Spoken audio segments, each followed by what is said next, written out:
ओम नमः शिवाय। शिवजी सदा सहाय। ओम नमः शिवाय। गुरुजी सदा सहाय। जय गुरुजी संगत जी। संगत जी, गुरुजी के महान ग्रंथ दिव्य आभा के अगले सत्संग का शीर्षक है अंधकार नाशक। हम में से अधिकांश मोक्ष मार्ग पर चलने की आकांक्षा रखते हैं। हम अपनी कल्पना से या इधर उधर से सुन पढ़कर आध्यात्मिकता के बारे में गलत विचारों का ताना बाना बुन लेते हैं। हमारे विचारों में आध्यात्मिकता का अर्थ हिमालय की किसी गुफा में रहना या फिर देश की लंबाई और चौड़ाई नापना है। हम इससे अनभिज्ञ रहते हैं कि कोई भी अध्यात्म का मार्ग तो केवल गुरु के कमल चरणों में शीश झुकाकर ही पूर्ण हो सकता है। वही हमें संसार के मोह माया के जाल से निकालकर आध्यात्म के मार्ग पर अग्रसर कर सकते हैं। गुरु का अर्थ ही अंधकार को नष्ट करने वाला है। हम तो अज्ञान के अंधकार में भटक रहे हैं। केवल गुरु में इतनी शक्ति है कि वह हमें वहाँ से निकालें। गुरु परमात्मा है। उनकी उपस्थिति उन्नति के पथ पर अग्रसर कराने के लिए पर्याप्त है। उनके सहयोग से ही तो हम अपने आत्म को प्रकाशमान कर सकते हैं। जीवन में उनके सहयोग से ही आध्यात्मिकता का ज्ञान मिल सकता है। हमारे धर्म ग्रंथ गुरु चेले के उदाहरणों से भरपूर हैं।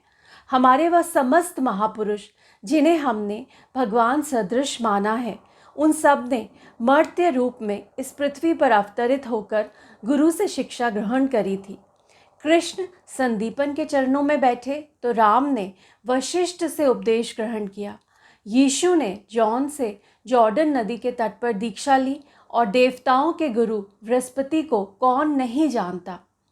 हमारा सौभाग्य है कि हमारी गुरु की खोज में हमें गुरु जी का आशीर्वाद मिला है।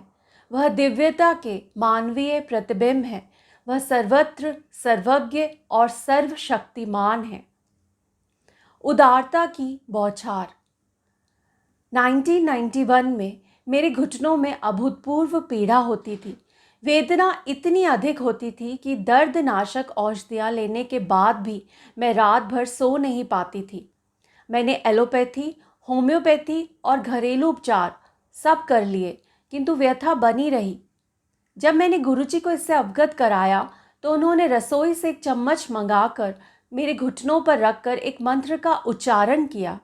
उसी समय दर्द समाप्त हो गया और उसके बाद वह कभी लौट कर नहीं आया।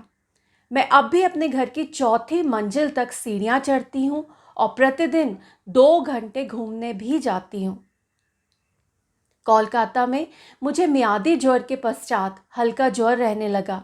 उस 1.5 माह में मैंने सब परीक्षण करवा लिए और कई तरह की औषधियाँ भी ली, पर कोई लाभ नहीं हुआ। मेरा विवरण सुनकर गुरुजी ने जैसे ही पान के पत्ते मेरे ऊपर रखे, ज्वर लोप हो गया। अपने दिल्ली स्थानांतरण के समाचार सुनकर मैं लावण्य प्रतिष्ठान अर्थात ब्यूटी पार्लर खोलना चाह रही थी, क्योंकि मैंने इसका और बाल संवारने का प्रशिक्षण प्राप्त किया था और पहले एक ऐसे स्थान पर कार्यरत रह चुकी थी। पर गुरुजी ने इसकी अनुमति नहीं दी। उन्होंने कहा कि इससे मुझे दमा हो जाएगा। कालांतर में मुझे वास्तव में दमा हो गया। एक दिन मेरी अवस्था इतनी गंभीर हो गई कि मैं अपने जीवन के लिए जूझ रही थी। मुझे सांस लेने में अत्यंत कठिनाई हो रही थी और मुझे प्रतीत हो रहा था कि यह मेरे जीवन का अंत है। मुझे अतिशीघ्र चिकित्सालय ले जाया गया। पूरे मार्ग में गुरुजी का चित्र अपने हृदय से लगाकर उनसे अपने जीवन रक्षा के लिए प्रार्थना करती रही। तत्काल मुझे प्राणवायु और कुछ इंजेक्शन दिए गए।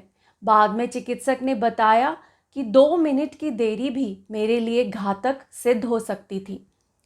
बाद में जब मैं गुरुजी के पास गई तो मेरे बोलने से पहले ही उन्होंने कहा कि उन्होंने मुझे दलदल से निकाला है। यह सत्य वचन थे।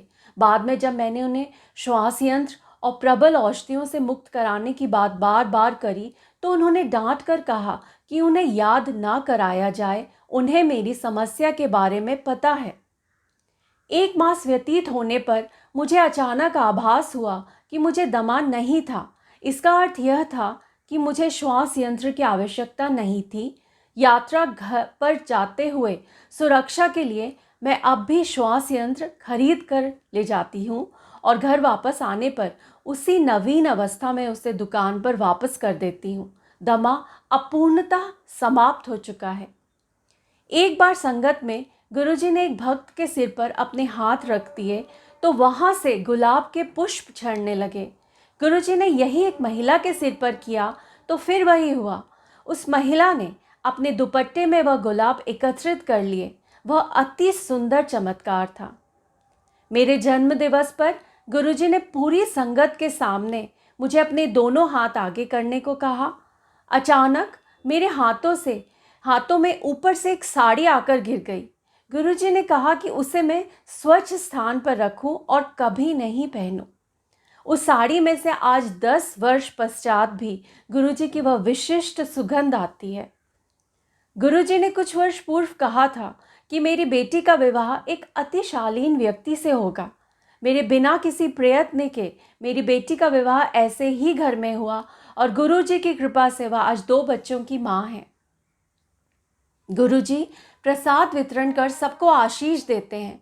मैंने कई बार उनको स्वयं अपने खाली हाथों में से किसी बर्तन में से नहीं, शुद्ध घी का प्रसाद प्रकट कर वितरित करते हुए देखा है। एक बार इसी प्रकार एक भक्त को उन्होंने कड़ा प्रसाद दिया था। कई बार उन्होंने इसी भांति खाली हाथों में से अपनी सुगंध से भरे लड्डू निकालकर वितरित किए हैं। सबको मेरा परामर्श यही है, अनेक कम गहरे कुएं मत खोदिए। इनका जल या तो खारा होगा या यह जल्दी सूख जाएंगे। एक गहरा कुआं खोदिए जिसका जल आप जीवन भर ग्रहण कर सकें। अध्यात्म ज्ञान एक गुरु से प्राप्त करने का प्रयास कीजिए। उस ज्ञान के गूढ़ अर्थों को समझिए। गूढ़ यानी गहरे अर्थों को समझिए। कुछ वर्षों तक उनके चरणों में बैठिए। यहाँ वहाँ घूमकर उत्सुकतावश कई लोगों के मध्य बैठकर आप थोड़े ही समय में अपनी आस्था खो सकते हैं। केवल एक गुरु के वचनों का पालन कीजिए। अनेकों के पास जाने से आप हैरान हो जाएंगे। आपके कर्तव्य विमूढ़ हो सकते हैं। स्मरणीय है कि एक चिकित्सक से आपको निर्धारित औषधि मिलती है, 2 से परामर्श और 3 से दाह संस्कार की विधि। एक गुरु आपको हनुमान जाप करने को कहेंगे, दूसरे कहेंगे कि राम नाम जपो। यदि तीसरे के पास गए तो वह प्रतिदिन पूजा करने का परामर्श देंगे। आप इन्हीं बातों में उलझ कर रह जाएंगे।